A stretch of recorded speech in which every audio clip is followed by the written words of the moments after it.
Hello everyone, welcome to study of education. दोस्तों, आज का हमारा जो टॉपिक है पर्सन सेंटर्ड थेरेपी। जैसा कि आप लोग जानते हैं, हम लोग अभी डिस्कस कर रहे हैं गाइडेंस इन काउंसलिंग को आगे की तरफ बढ़ा रहे हैं। उसमें मैंने आपको डिफरेंट अप्रोचेस ऑफ काउंसलिंग बताया था। उसमें 4 अप्रोच हमने देखे थे।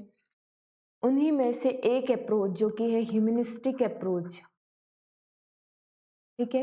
ह्यूमनिस्टिक अप्रोच टू काउंसलिंग में जो पहली थ्योरी है हमारी, वो है पर्सन सेंटर्ड थेरेपी या काउंसलिंग। कार्ल रॉजर ने ये थेरेपी सजेस्ट की है। कुछ स्टेप्स उन्होंने बताए हैं कि किसी की अगर आपको काउंसलिंग करना है ह्यूमनिस्टिक अप्रोच के थ्रू, और अगर आप पर्सन सेंटर्ड थेरेपी यूज़ करते हैं उस अप्रोच में, तो आपको कौन कौन सी स्टेप्स फॉलो करनी है। तो उन्हीं के बारे में आज हम जानेंगे। हमारी वीडियो की आउटलाइन क्या होगी ये मैंने यहाँ पर लिखी हुई है।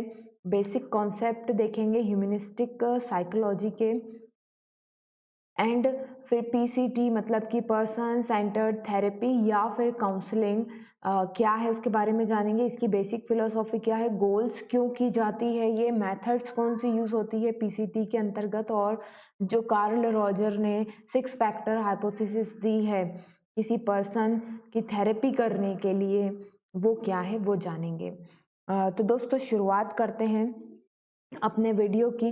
जैसा कि मैंने आपको बताया, मैंने सारे अप्रोचेस बता चुकी हूँ। इसके पहले जो वीडियो था डिफरेंट अप्रोचेस टू काउंसलिंग में, वहाँ पर ह्यूमनिस्टिक साइकोलॉजी क्या है मैंने एक्सप्लेन कर दिया है। ह्यूमनिस्टिक साइकोलॉजी के अकॉर्डिंग काउंसलिंग कैसे की जाती है वो भी हमने वहीं पर डिस्कस किया था। अब ह्यूमनिस्टिक अप्रोच ऑफ काउंसलिंग में अलग अलग काउंसलिंग के मेथड हैं, थेरेपीज हैं। उनमें से आज हम डिस्कस करने वाले हैं पर्सन सेंटर्ड काउंसलिंग या थेरेपी।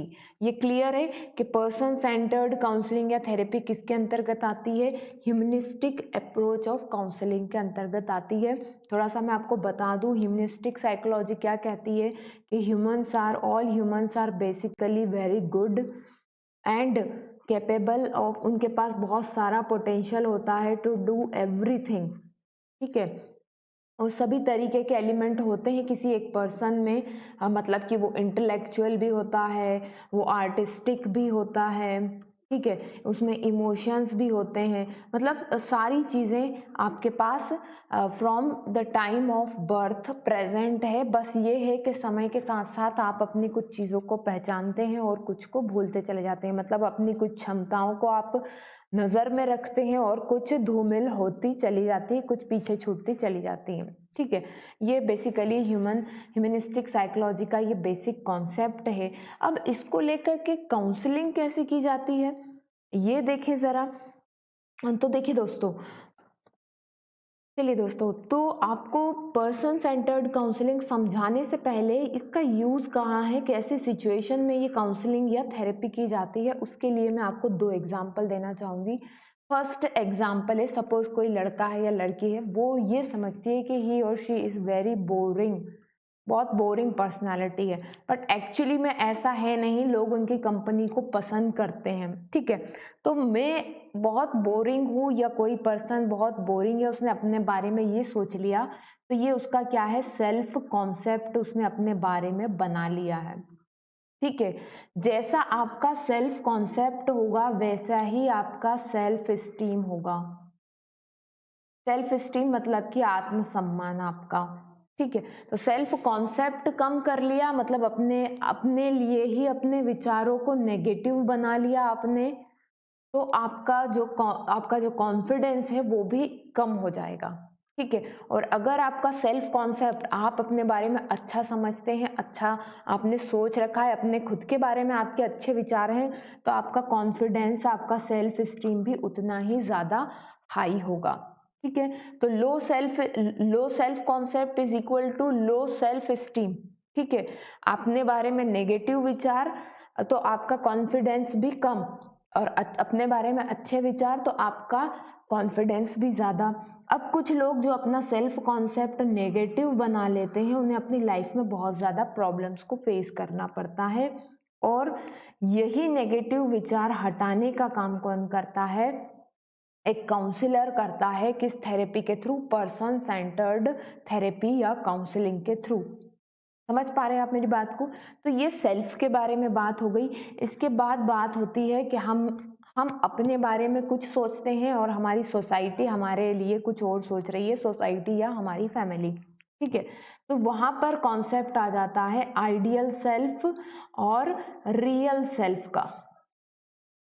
ओके, अब आप अपने आप को हॉकी प्लेयर बनाना चाहते हैं, ठीक है, आप रियल सेल्फ अंदर से आप क्या है, हॉकी प्लेयर, पर आइडियल सेल्फ आपकी सोसाइटी कैसे आपको किस तरीके से एक्सेप्ट करना चाहती है कि भाई अगर आप क्रिकेट प्लेयर हो तो ही आप हमारे लिए अच्छे हो, या पेरेंट्स चाहते हैं कि आप तो क्रिकेट प्लेयर बनो।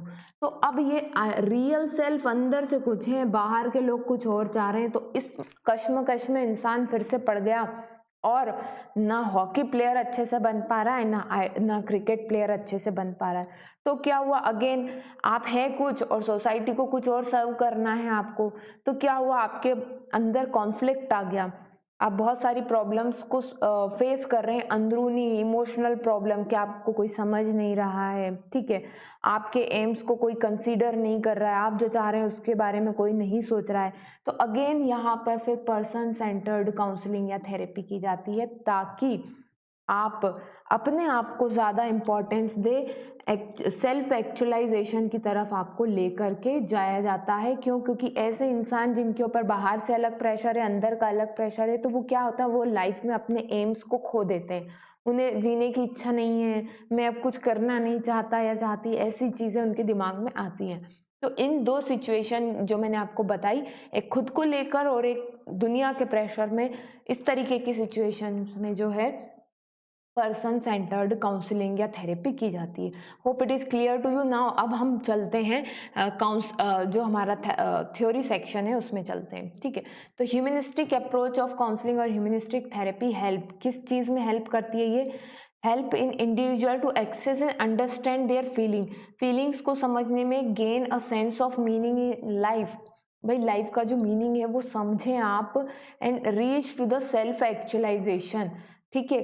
तो ये बहुत इंपॉर्टेंट टर्म्स है, that humanistic approach of counselling या ह्यूमनिस्टिक थेरेपीज जो भी होती है आपको सेल्फ एक्चुअलाइजेशन की तरफ लेकर के चलती हैं, in order to help the client reach self actualization. तो इसमें जो काउंसलर या थेरेपिस्ट है वो क्या करता है, सेल्फ एक्चुअलाइजेशन करवाने के लिए, मतलब आप अपनी लाइफ का मीनिंग समझें, लाइफ को पॉजिटिवली लें, ये करवाने के लिए एक ह्यूमनिस्टिक थेरेपिस्ट क्या करता है, आप क्लाइंट के remove and replace the attitude, behaviour and belief.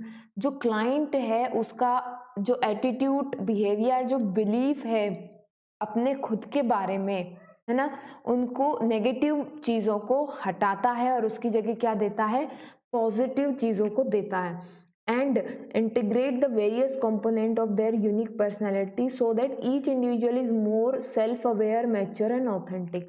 और आपकी पर्सनैलिटी की कुछ यूनिक चीजें वो आपको बताएगा, जिससे कि आपको लाइफ में एक नया स्पार्क मिले कि अच्छा मैं ऐसा भी कर सकता हूँ, मेरे अंदर ये अच्छी बात है, चलो इसको लेकर के हम आगे बढ़ते हैं। तो इस तरीके से आपको सेल्फ एक्चुअलाइजेशन की तरफ ले जाया जाता है। याद रखिएगा, ह्यूमनिस्टिक अप्रोच टेक्स क्लाइंट, या जिस पर्सन को प्रॉब्लम है उसको हम क्या कह रहे हैं, क्लाइंट, ये सब मैंने पिछले वीडियो में समझाया हुआ है।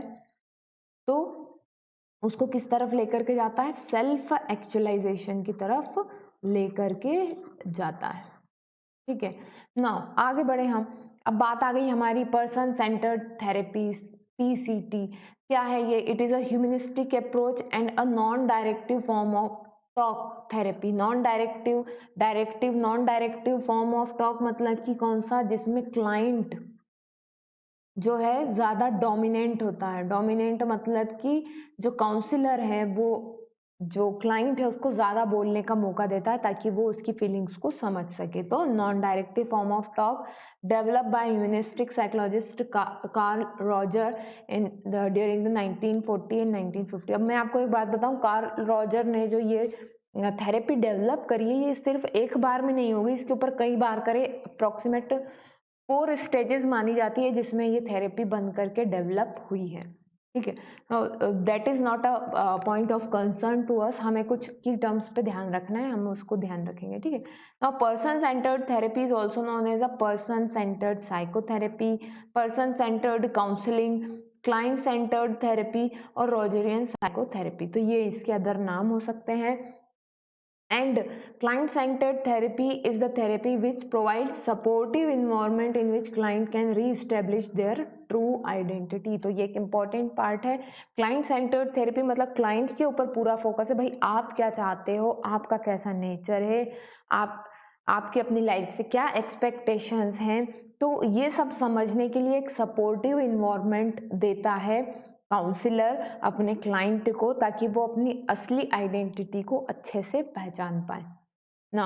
नेक्स्ट आगे बढ़ते हैं, बेसिक फिलोसॉफी क्या है। देखिए जैसे मैंने आपको दो एग्जांपल बताए सेल्फ कॉन्सेप्ट का, तो ये जो थ्योरी है इनकी, ये सेल्फ कॉन्सेप्ट के ऊपर भी बेस्ड है और self actualization. This is self concept क्या है, it is the organized consistent set of perception, अपने खुद के बारे में जो हमने बिलीफ और जो धारणाएं बना ली हैं वो क्या है, सेल्फ कॉन्सेप्ट है।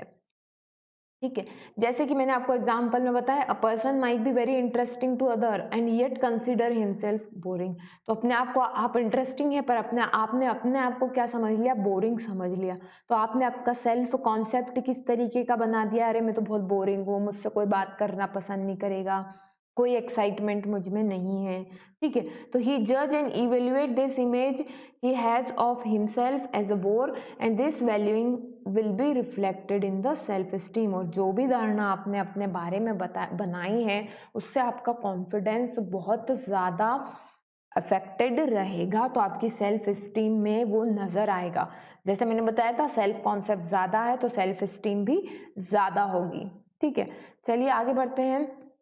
और क्या बोला, देखिए दूसरे एग्जाम्पल के थ्रू अगर हम चले, वो क्रिकेट और हॉकी वाली जो मैंने बात की थी आपसे, तो हर पर्सन जो है, Roger believe that the most people were provide conditional acceptance as a child which lead them to behave in way that would assure their acceptance. तो हर एक चाइल्ड को जो है, बहुत सारे चाइल्ड को क्या होता है, बहुत सारे चिल्ड्रन को क्या होता है कि एक्सेप्टेंस के लिए कुछ कंडीशन दी जाती है। जैसे कि मैंने बोला क्रिकेटर बनना है तो ही आप हमारे लिए अच्छे हो। ठीक है, तो ये जो बात हुई एक्सेप्टेंस के लिए, बच्चा क्या हुआ, क्रिकेटर बन गया, पर अंदर से तो क्या है, वो हॉकी प्लेयर है। तो अब यहाँ पर एक वर्ड आएगा इनकॉन्ग्रुएंस, है ना। तो जो आइडियल सेल्फ है, आइडियल सेल्फ और रियल सेल्फ दोनों एक नहीं हो पाते। एक नहीं हो पाते मतलब कि आइडियल सेल्फ भी वो था जो हॉकी खेले और रियल सेल्फ भी वो था जो हॉकी खेले। तो दोनों चीज हो जाती तो कितना अच्छा रहता, पर्सन अपना बिल्कुल हाईएस्ट पोटेंशियल तक अपना 100% दे पाता। पर अब यहाँ क्या है, सोसाइटी के दबाव में कुछ और बनना है और अपने खुद के लिए कुछ और बनना है। तो क्या है, इनकॉन्ग्रुएंस है, मतलब कि समानता नहीं हो पा रही है दोनों चीजों में, तो पर्सन क्या हो गया, डिस्टर्ब हो गया यहाँ पर। Now he believe that if given the appropriate environment of acceptance warmth and empathy the individual would move toward self actualization. अब इस चीज को हटाने के लिए वो क्या बोल रहे हैं, अगर पर्सन को एक्सेप्ट किया जाए जैसा वो है वैसा ही, एम्पैथी दी जाए, सहानुभूति दी जाए, तो वो सेल्फ एक्चुअलाइजेशन की तरफ बढ़ता है, अपने आप को जो है अपने रियल सेल्फ की तरफ लेकर के जाएगा और उसको लाइफ का अपने मीनिंग मिलेगा। ठीक है, नाउ यही डेफिनेशन दी हुई है, self actualization is the motivation take that makes individual move toward growth, meaning and purpose. ठीक है, नाउ तो बेसिकली इस थेरेपी में होता क्या है, आइडियल सेल्फ और रियल सेल्फ को कॉन्ग्रुएंट कराना है। कॉन्ग्रुएंट मतलब एक दूसरे के सेम नहीं है, आइडियल सेल्फ और रियल सेल्फ सेम नहीं है, इसलिए क्या है, पर्सनालिटी कैसी हो जाती है, माल एडजस्टेड हो जाती है, पर्सन डिस्टर्ब हो जाता है, एनेक्सिटी होना और ख्यालों में खो जाना, अलग अलग ये सारी चीजें होने लग जाती हैं। तो अब देखें इसके लिए गोल्स क्या है इस थेरेपी की, अगर ये थेरेपी की जाएगी तो क्या होगा, रियलिस्टिक सेल्फ परसेप्शन, मतलब जो इंसान है वो अपने आप को परसेप्ट कर पाएगा कि भाई हाँ मैं ऐसा हूँ और मुझे ऐसा रहना है। Great confidence and self direction मिलेगा, कॉन्फिडेंस बढ़ेगा और अपने आप को किस दिशा में ले जाना है इस थेरेपी के बाद वो पर्सन सीख पाएगा। सेंस ऑफ पॉजिटिव वर्थ, अपने आप में मतलब पॉजिटिविटी रहेगी कि हाँ भाई ये चीज़ मेरी अच्छी है, मैं पॉजिटिव हूँ। ग्रेटर मैच्योरिटी आ जाएगी, सोशल स्किल्स बढ़ेंगी एंड एडॉप्टिव बिहेवियर आएगा। अपने बिहेवियर को अकॉर्डिंग टू सिचुएशन आप चेंज कर सकते हैं।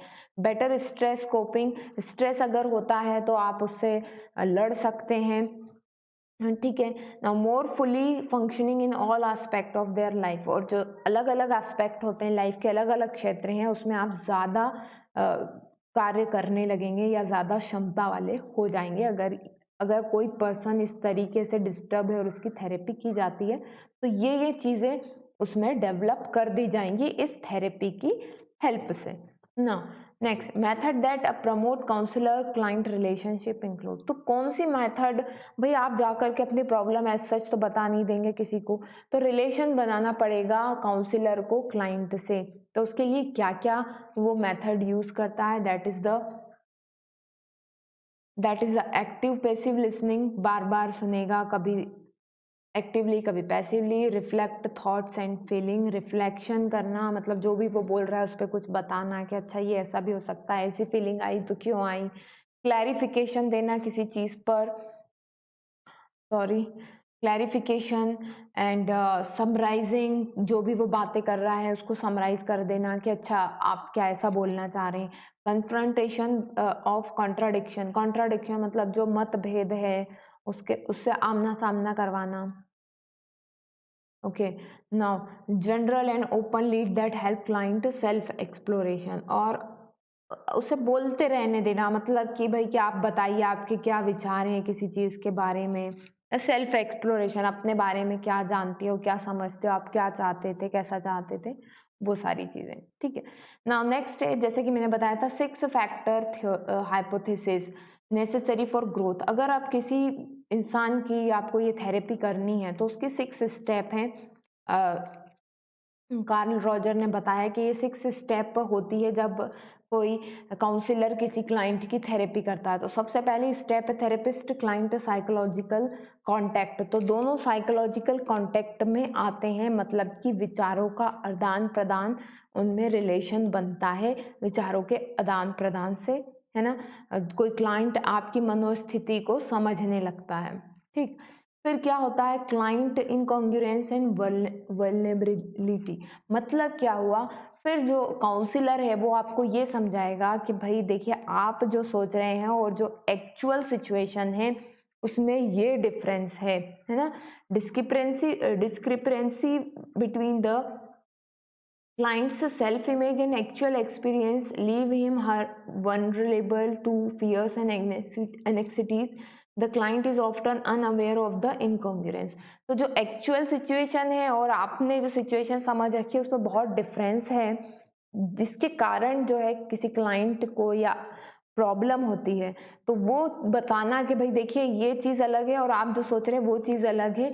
यही क्या है, क्लाइंट इनकॉन्ग्रुएंस को समझना है कि दोनों चीजों में बहुत अंतर है, आप इसको छोड़ दें ना। नेक्स्ट है थेरेपिस्ट कॉन्ग्रुएंस और जेन्युइननेस। थेरेपिस्ट है भाई वो भी सेल्फ अवेयर होना चाहिए, जेन्युइन होना चाहिए कि उसने पढ़ाई करी हुई है इतनी, और कॉन्ग्रुएंट होना चाहिए अपने विचारों में कि हाँ मैं क्या कर रहा हूँ, कैसे कर रहा हूँ। तो सेल्फ अवेयरनेस थेरेपिस्ट की होनी चाहिए, ठीक है। और इतना थेरेपेटिक उनमें रिलेशन बनाने की क्षमता भी होना चाहिए, ठीक ना। थेरेपिस्ट अनकंडीशनल पॉजिटिव रिगार्ड, अब जो है थेरेपिस्ट का ये काम है कि वो अपने क्लाइंट के अंदर से नेगेटिविटी हटाए और उसको पॉजिटिव इन्वॉल्वमेंट दे, ताकि वो खुल करके आपको सारी बातें बता सके। और उसके ऊपर जो थेरेपिस्ट है वो कोई भी कंडीशन नहीं लगाएगा, ना ही जजमेंटल बनेगा, ठीक है। जिससे क्या होगा कि अगर आप मान लीजिए जजमेंट पास करने लगेगा वहीं पर थेरेपिस्ट, तो वो सामने वाला बता ही नहीं पाएगा अपनी बातों को, क्योंकि या तो आप दूसरे को गलत ठहरा रहे होंगे या फिर दूसरी सिचुएशन में क्लाइंट को ही गलत ठहरा रहे होंगे, ठीक है ना। नेक्स्ट है थेरेपिस्ट एम्पैथी। तो आपको एम्पैथी सहानुभूति शो करनी है, इसको आपने क्लाइंट को, तभी जो है वो आपसे इमोशनली अटैच हो पाएगा। एंड नेक्स्ट और लास्ट है क्लाइंट परसेप्शन। इतना कुछ करने के बाद एक क्लाइंट अब आपसे अटैच हो चुका होता है और वो इस चीज़ को वो ये समझने लगता है क्लाइंट कि हाँ, ये जो थेरेपिस्ट है ये मुझे अनकंडीशनल सपोर्ट दे रहा है, इसलिए मैं इसके ऊपर रिलाय कर सकता हूँ, विश्वास कर सकता हूँ और अपनी प्रॉब्लम्स बता सकता हूँ। और बता करके जो मैंने बताई, अब जो ये सजेशंस मुझे दे रहे हैं मुझे इसे फॉलो करना चाहिए। और ये चीज़ें कहाँ शो होती हैं उसके कम्युनिकेशन के थ्रू, उसके वर्ड्स और बिहेवियर के थ्रू जो है शो होती है। तो दोस्तों ये था कार्ल रॉजर ने जो पर्सन सेंटर्ड थेरेपी दी है उसके बारे में कुछ इंपॉर्टेंट पॉइंट्स। होप आपके एग्जाम में ये आपको हेल्पफुल रहेंगे। तो जल्दी मिलते हैं नेक्स्ट वीडियो में, तब तक के लिए बेस्ट ऑफ लक।